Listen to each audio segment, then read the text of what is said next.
The stagecoach arrived on a Thursday with dust and disappointment.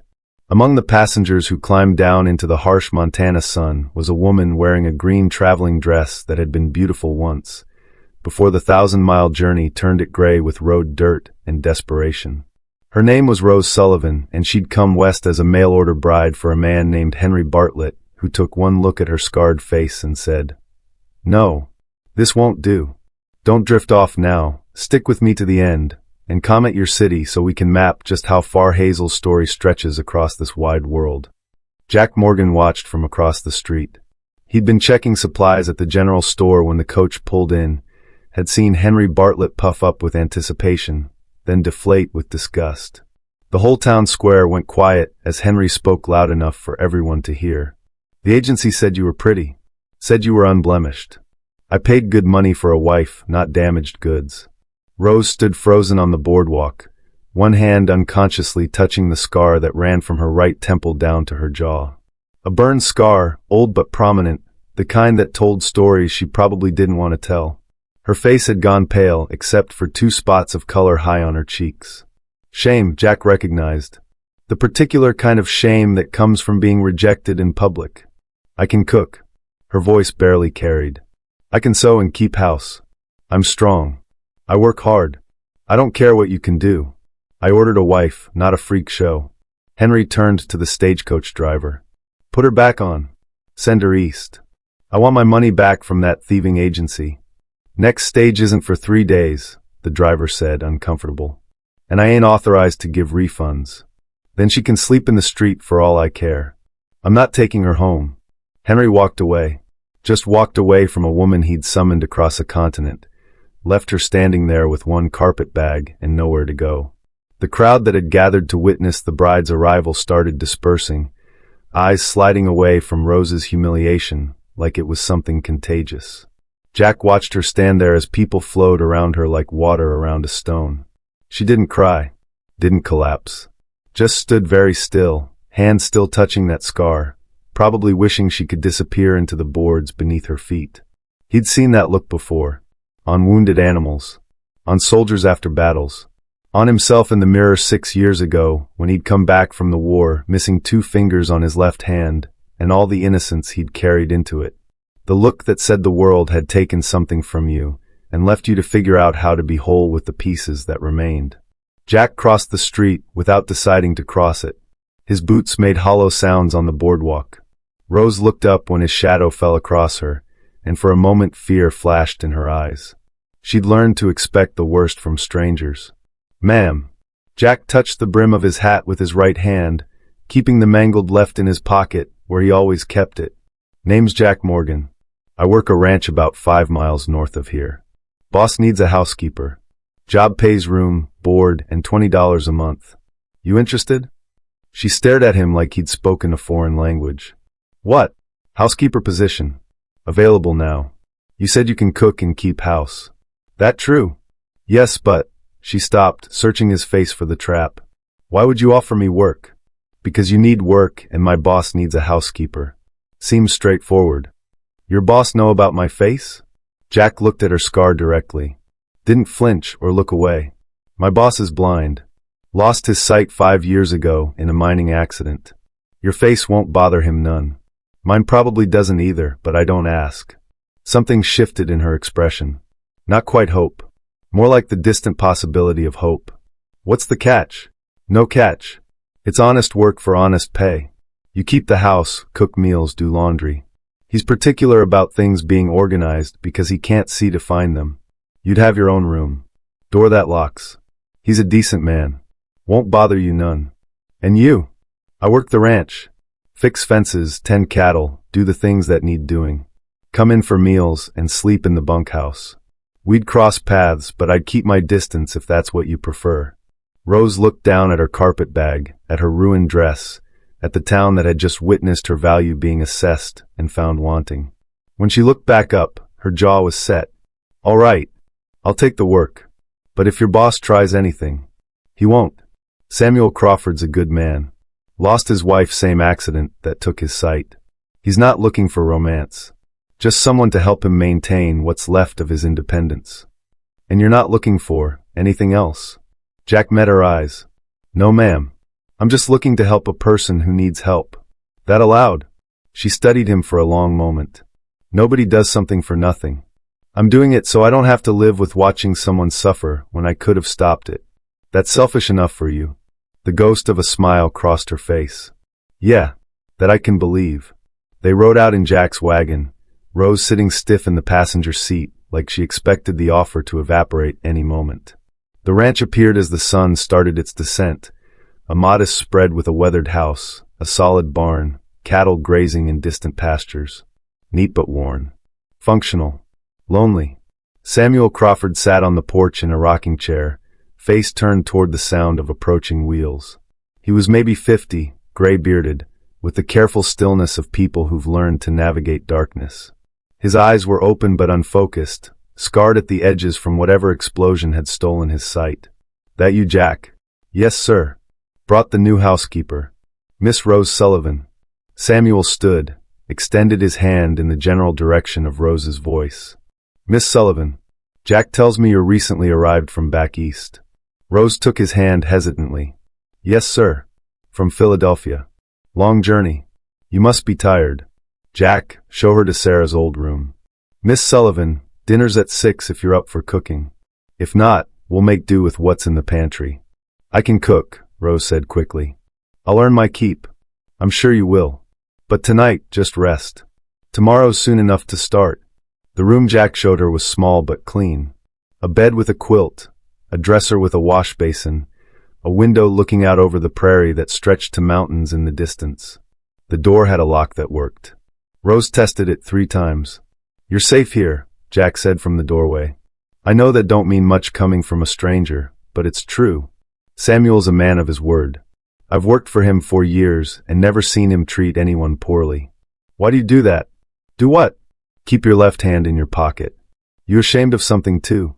Jack slowly pulled his hand out. The pinky and ring finger were missing, crude stumps where they used to be. War wound. Not pretty. People stare. Easier to keep it hidden. Rose looked at his hand, then at his face. People are fools about scars. They forget everyone's got them. Some just show more than others. Yes, ma'am. I expect that's true.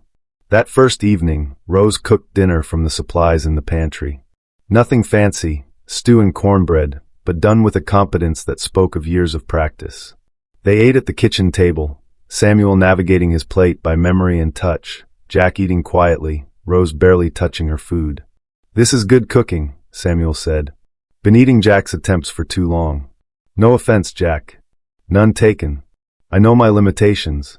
Miss Sullivan, might I ask what brought you west? Besides the obvious mail-order arrangement. Rose was quiet for a long moment. Nothing left for me back east. Parents dead. No siblings. The factory I worked at closed. The agency said Western men needed wives and weren't as particular about appearances. Turns out some are. Henry Bartlett's a fool. Henry Bartlett's a man who knows what he wants. He's a fool, Samuel repeated firmly. Beauty's a strange thing to value when you think about it. Changes with age, with circumstance. Character doesn't. Work ethic doesn't. Kindness doesn't. Those are the things that matter when you're building a life with someone. Easy to say when you can't see. Easier maybe, but no less true. I could see when I married Sarah. She was pretty enough, but that's not why I loved her. I loved her because she laughed at my terrible jokes and worked harder than any 3 men and never gave up on things worth fighting for. When I lost my sight, she learned to describe things so I could still see the world through her words. That's beauty. The rest is just decoration. After dinner, Jack showed Rose around the property. The henhouse where chickens roost. The root cellar where vegetables kept cool. The well with its iron pump. The barn where 2 horses and a milk cow waited for evening feeding. Samuel does what he can, Jack explained. Feeds the animals by touch and counting steps. Keeps track of supplies by organization. But he needs help with things that require sight, mending clothes, checking if food's gone bad, reading letters. That'll be part of your job too if you're willing. I can do all that. I know. Just wanted you to understand, it's more than cooking and cleaning. It's being his eyes sometimes. Rose looked out at the darkening prairie. Why did you really help me today? Truth this time. Jack was quiet, then, 6 years ago, I came back from the war missing fingers and full of nightmares. Couldn't get work. People looked at my hand and decided I was broken. Not worth the risk. Samuel took me on anyway. Said everyone deserves a chance to prove they're more than their worst moment. I figured maybe you deserve the same. I'm not broken. I didn't say you were. You said. I said people looked at me and decided I was broken. Didn't say they were right. Just said that's how people are. They see one thing wrong and decide everything's wrong. Jack looked at her directly. You're not broken goods, Miss Sullivan. You're just goods that got damaged in transit. There's a difference. Rose touched her scar. This wasn't transit damage. This was my father. He was drunk. I was 10. The stove was hot. He said I talked back. The burn was my lesson about obedience. The words came out flat, practiced, like she'd told this story enough times that the emotion had been worn smooth. Then your father was an evil man, and you survived him. That's not damage. That's proof of strength.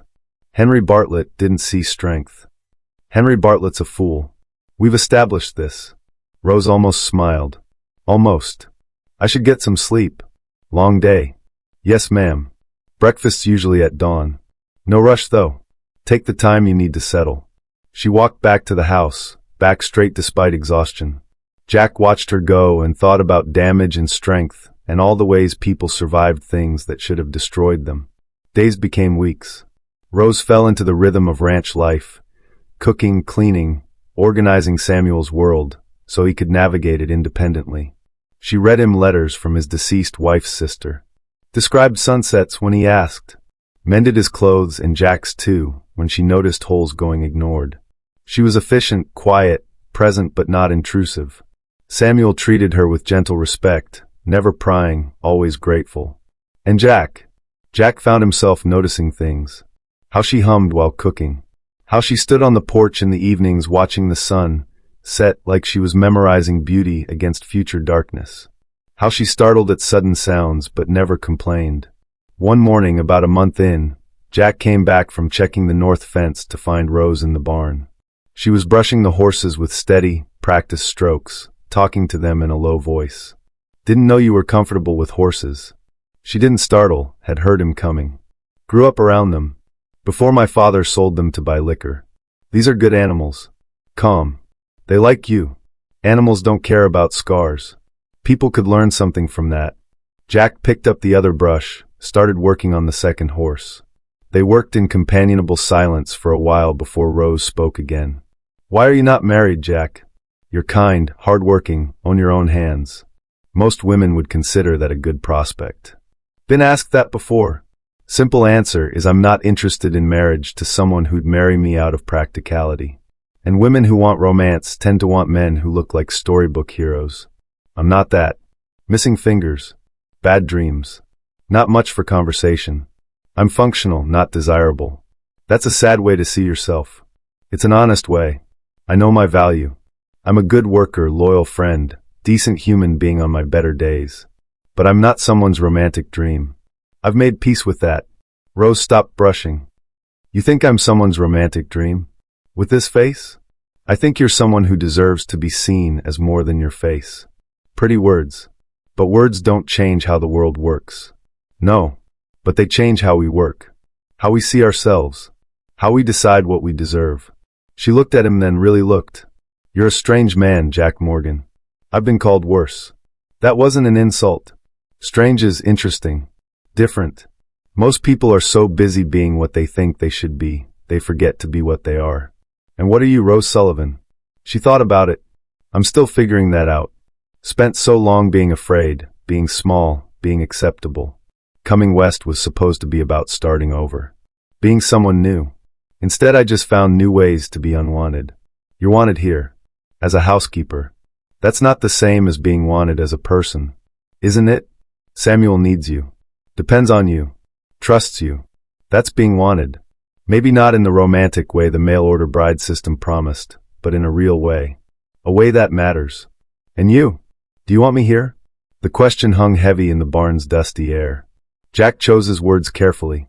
I like having you here. The place feels less lonely. Samuel's happier. The food's better. He paused. And yes, I want you here. As a person. As someone I'm starting to consider a friend. Just a friend. Jack met her eyes. What else could we be? You came here running from rejection. I gave you work. Building something more on that foundation would be like building a house on sand. Neither of us needs more instability. That's very logical. Logic's all I got sometimes. Rose went back to brushing the horse. Thank you. For the honesty. For not pretending this is something it's not. What do you want it to be? She stopped again. Looked at him with an expression he couldn't quite read. I don't know. But I know I'm tired of being treated like damaged merchandise. Of being something people want to hide or fix or use. I want to be seen. Really seen. All of me, scars included. I see you. Do you? Or do you see a project? A wounded thing to rescue? I see a woman who survived a childhood that should have broken her. Who traveled 1,000 miles on faith. Who got rejected in the worst possible way and didn't crumble. Who cooks with the kind of care that means she's been doing it for people she loves. Who talks to horses like they're friends. Who touches her scar when she's nervous but never apologizes for it.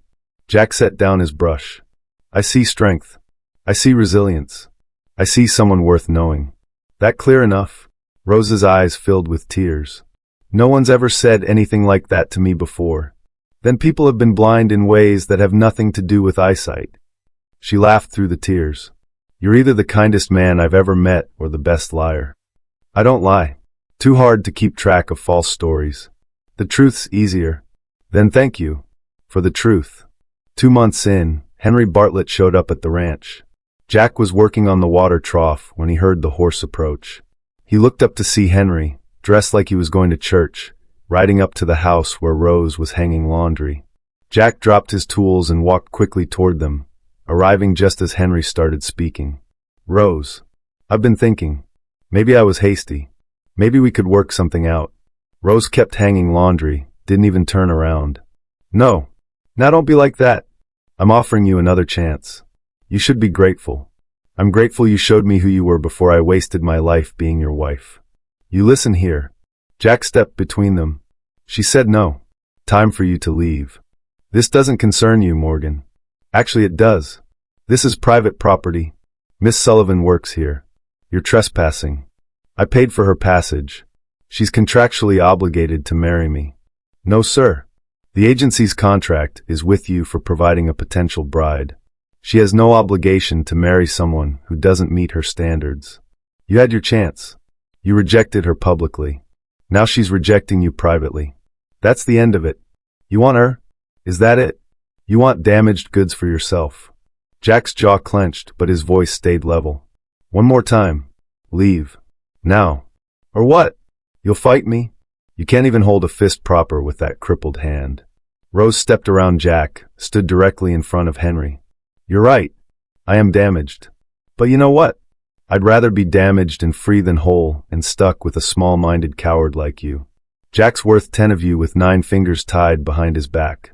Now get off this property before I fetch Samuel's shotgun and teach you what damaged goods can do when they're done being polite. Henry's face went red. You'll regret this. Both of you. I have influence in this town. And we have work to do, Rose said. Goodbye, Henry. After Henry rode off, Rose returned to hanging laundry with shaking hands. Jack stood nearby, not sure if she wanted space or support. That was brave, he finally said. That was terrifying.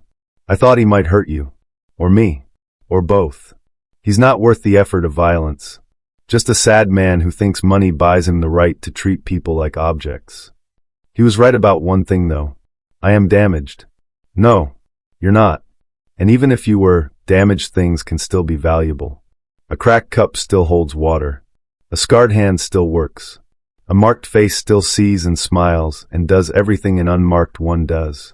Rose turned to look at him. Why do you care? Really? You could have let me figure things out on my own. Could have stayed uninvolved. Why didn't you? Jack thought about it. Honest, like she'd asked for honesty before. Because 6 years ago someone helped me when they didn't have to. Because I've seen too much cruelty in the world and wanted to practice kindness for once. Because you looked like someone who needed a friend and I had friendship to spare. He paused. And because somewhere along the way, having you here stopped being about helping you and started being about wanting you here. For selfish reasons. Because you make this place feel like home instead of just a place I work. Jack, I'm not asking for anything. Not expecting anything. Just telling you the truth like I promised. You can do whatever you want with it. Rose stepped closer. What if I wanted to do this with it? She kissed him. Gentle, tentative, like testing whether something fragile could hold weight. Jack froze for a heartbeat, then kissed her back, his right hand coming up to cup her scarred cheek deliberately, touching what she'd learned to hide. When they broke apart, both breathing unsteadily, Rose's eyes were wide. I shouldn't have done that. Why not? Because you've been nothing but respectful. Because I work for your employer. Because I'm confused and grateful, and don't know if what I'm feeling is real, or just relief that someone's kind to me. Then we'll figure it out. No rush. No pressure. Just two people who like each other trying to see if that like could be more. What if I'm not ready for more? What if I need time? Then I'll wait. Or not wait, and we stay friends. Either way, you get to choose. That's the whole point. Rose touched her lips like checking if the kiss had really happened. You're too good to be true. I'm real as they come. Scars and all. Scars and all, she repeated. Then smiled. I like that. Sounds like a promise and a warning in equal measure. It's both. I'm not perfect. I have bad days. Days when the war comes back. Days when I'm short-tempered or quiet or not fit for company. Days when these missing fingers ache like they're still there and I get angry at nothing. I have bad days too. Days when I look in the mirror and only see the scar. Days when a man raises his voice and I flinch. Days when I'm so tired of being strong that I want to give up on everything. Then on our bad days, we'll be bad together. Or give each other space. Whatever we need. You make it sound simple. It's not simple. But maybe it doesn't have to be complicated either. 6 months after Rose arrived, the ranch was transformed. Not in obvious ways. It was still modest, still worn, still functional more than fancy. But Samuel laughed more. Jack smiled more. Rose sang while cooking. The house felt lived in instead of just occupied. They'd fallen into something none of them could quite name. Samuel had unofficially adopted them both as the children he'd never had. Jack and Rose had progressed from friendship to something deeper, built on conversations and shared work and stolen kisses when Samuel was napping. It wasn't perfect. Rose still touched her scar when nervous. Jack still hid his hand in pockets around strangers. Samuel still grieved his dead wife on the anniversary of the accident. But they'd built something real from their collective damage, a family cobbled together from broken pieces that somehow fit. One evening, sitting on the porch watching the sunset, Rose leaned against Jack's shoulder. I never thanked you properly. For what? For seeing me. For choosing kindness when you could have chosen convenience. For making me believe I'm more than what happened to me. You always were more. I just reminded you. Still. Thank you. Jack wrapped his arm around her, his damaged hand resting easily on her shoulder, no longer hidden. Thank you for staying. For taking a chance on a wounded soldier and a blind rancher. For building a home with us. This is home, isn't it? I didn't expect that. Came west looking for a husband and found a family instead. Better deal, I'd say. Much better. She turned to look at him.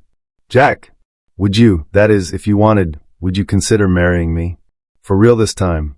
Not for convenience or obligation. But because we fit. Because damaged goods or not, we work together. Jack smiled. Are you proposing to me, Miss Sullivan? I suppose I am. Though if you'd rather do the asking. No. I like this better. Yes. Yes, I'll marry you. When you're ready.